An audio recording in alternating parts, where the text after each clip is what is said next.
So again, that is left over right where I left it in the front of the preceding side. So I have one more stitch in the grey, and I must make sure I include that red, so hiding that within the stitch.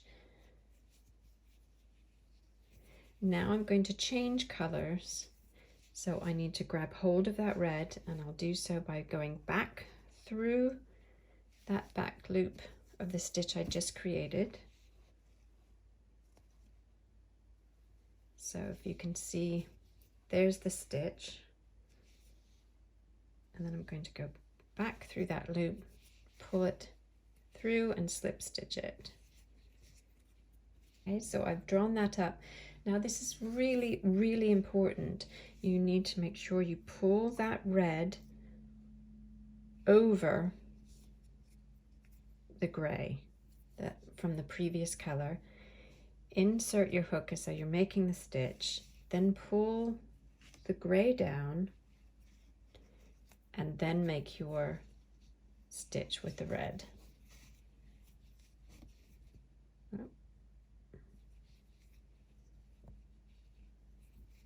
Okay, and then again hiding that grey within the stitch like normal tapestry crochet.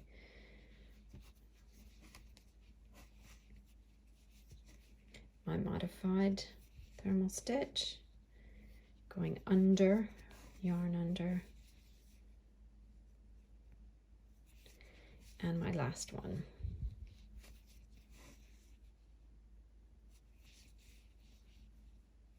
Okay, I need to change colors back to the grey, so I'll put that to the back of my work, take hold of my grey, insert through the back loop of the stitch that I just completed, or so it's actually it's a bit confusing because I'm saying back loop, but it's the back loop of that, the front loop of the stitch, but the back loop of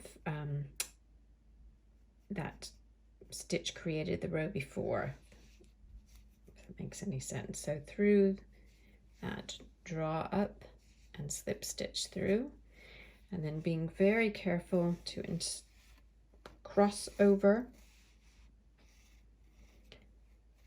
grab hold of the red, insert into, pull the red down,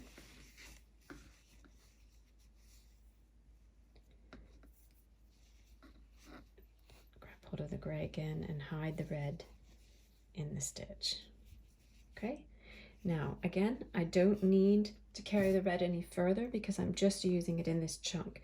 If I knew I was going to make a stitch on the next side, when I came back to this side over here, then I would carry it over. But I'm not, so I'll stop there and then just continue and finish out the row. Okay, and I'd finish off. And then what you get